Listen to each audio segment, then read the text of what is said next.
नमस्कार आप सभी का आपके अपने चैनल नीम करोली बाव में एक बार फिर से बहुत बहुत स्वागत है। आज का यह अध्याय अत्यंत अद्भुत और चमत्कारिक होने वाला है। आज के अध्याय में हमने कुछ ऐसे अद्वितीय तथ्य प्रस्तुत किए हैं जिन्हें सुनकर आपके जीवन की कई समस्याओं का समाधान सहज रूप से आपको स्वयं ही प्राप्त हो जाएगा। यह तथ्य दिव्य अनुभव की तरह कार्य करेंगे जो आपको सकारात्मक दिशा और सुकून प्रदान करेंगे।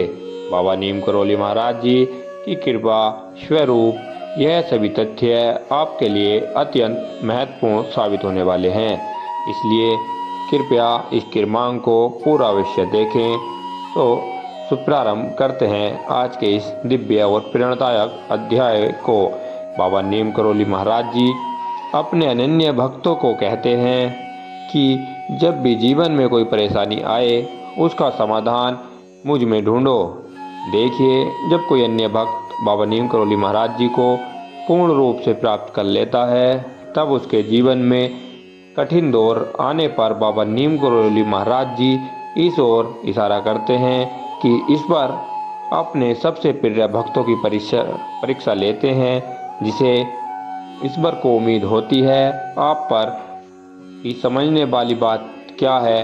बाबा नीम करोली महाराज जी का कहना है कि जब भी कोई भक्त पूरी श्रद्धा और शरणागत होकर अपने आप को मुझे समर्पित कर देते हैं और इसके बावजूद जीवन में बार बार परेशानियों का अनुभव करते रहते हैं तो यहाँ पर घबराने की बिल्कुल भी आवश्यकता नहीं है, क्योंकि वह ऐसा आपके साथ इसलिए होता है क्योंकि आपके सदगुरु बाबा नीम करोली महाराज जी आपके साथ खड़े हैं। उनकी शिक्षाएं और मार्गदर्शन आपके जीवन का हिस्सा हैं और बाबा नीम करोली महाराज जी का आशीर्वाद निरंतर आपके साथ हैं। तभी यदि जीवन में आप कठिनाइयों का और प्रतिकूलताओं का सामना कर रहे हैं तो इसका अर्थ केवल एक ही होता है, इस बार निसंदेह आपकी परीक्षा ले रहे हैं।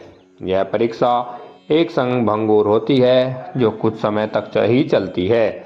जैसे ही यह समय बीतेगा आपकी कठिनाइयाँ आपके जीवन से पूरी तरह ओझल हो जाएंगी। और इस बार परीक्षाएं क्यों लेते हैं, आइए इस बात पर चर्चा करते हैं। जैसा कि मैं आपको प्रारंभ में बताया कि इस बार को जिन अन्य भक्तों से बहुत अधिक अपेक्षाएं होती हैं, ऐसे भक्तों को स्वयं ईश्वर ही तैयार करते हैं। यहाँ तैयार करने का आशय यह है कि इस बार जो भी कठिनाइयों और विभिन्न विपरीत परिस्थितियों को आपके जीवन में भेज रहे हैं उनका उद्देश्य है कि वह आपको मजबूत बनाए। इसलिए इस बार आपसे चाहते हैं कि आप इन परिस्थितियों से बाहर निकले कर देखिए।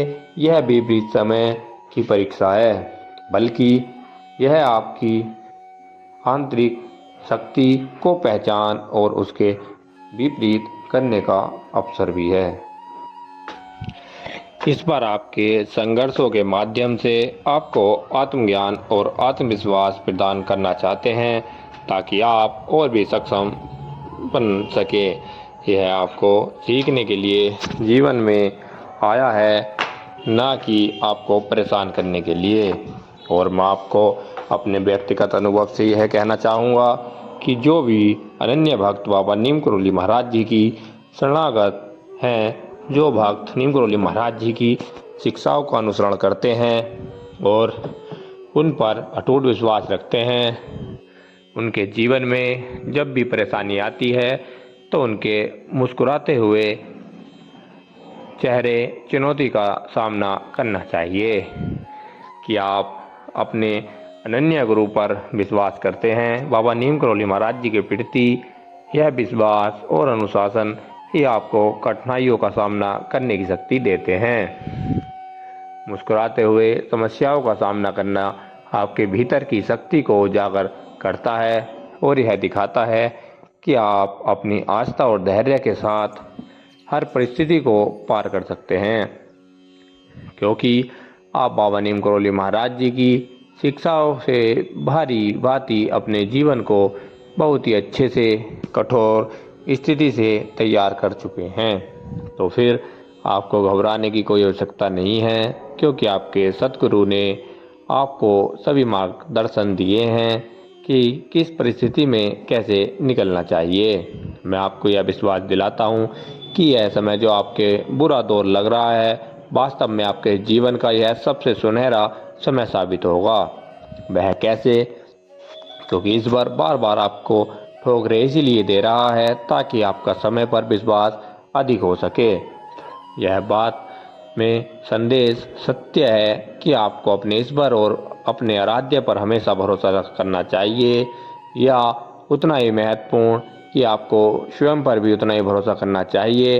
वह व्यक्ति नहीं जो अपने कार्य कौशल पर भरोसा नहीं कर पा रहा हो। यदि आप पारंगत हैं और आपके अंदर वह कार्य कुशलता है जो आपने अपने सद्गुरु से प्राप्त की है, फिर भी यदि विपरीत परिस्थितियों में आपका आत्मविश्वास में कमी आ रही है और आप स्वयं पर प्रश्न चिन्ह उत्पन्न कर रहे हैं, तो यह मान लीजिए कि आप अभी उस तरीके से स्वयं को तैयार नहीं कर पाए जितना आप सोचते हैं।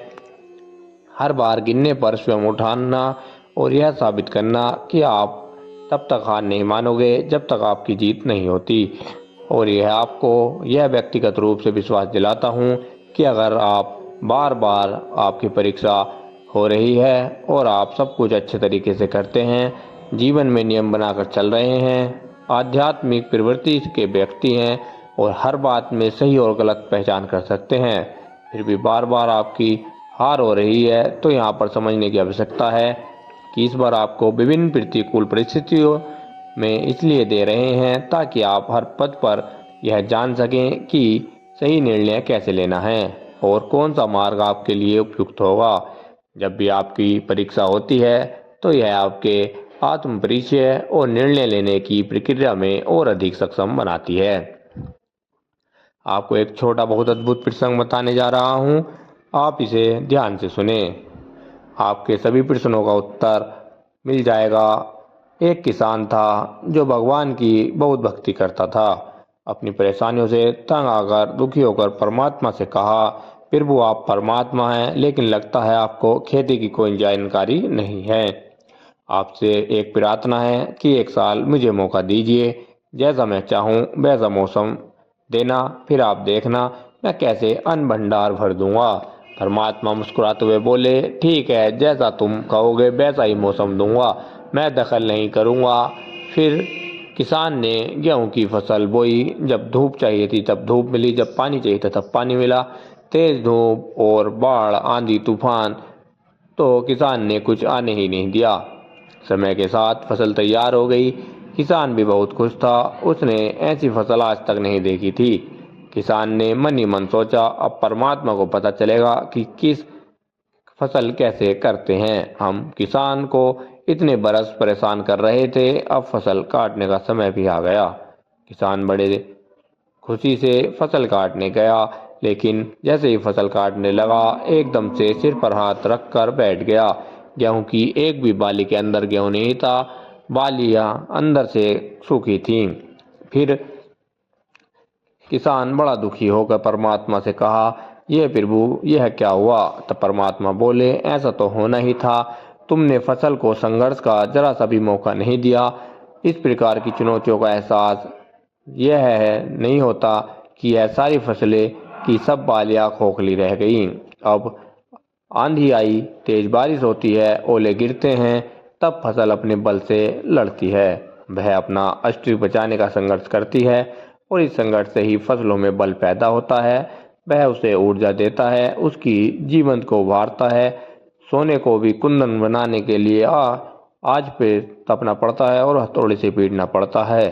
चुनौतियों से गुजरना पड़ता है, तभी उसकी स्वर्णिम आभा उभरती है, उसे अनमोल बनाती है। ईश्वर की ऐसी मंशा नहीं है कि आपके जीवन में केवल कष्ट ही कष्ट हो। वास्तव में आज तो यह कष्ट आपको महसूस हो रहे हैं, और जो भी परिस्थितियाँ आपके जीवन में हैं यह केवल कुछ ही समय के लिए हैं, क्योंकि इसके बाद जब आपका नया स्वरूप इस समाज में उभर कर आएगा, तब आप वह नहीं रहेंगे जो आप पहले थे। तब आप इस समाज को शिक्षित करने के लिए तत्पर होंगे और आपसे सीखने और आपकी बातें उनके लिए प्रेरणा बन जाएंगी। तो इसी के साथ अब समय है विदा लेने का। अब आपको मिलते हैं अगले अद्भुत कृपांक में।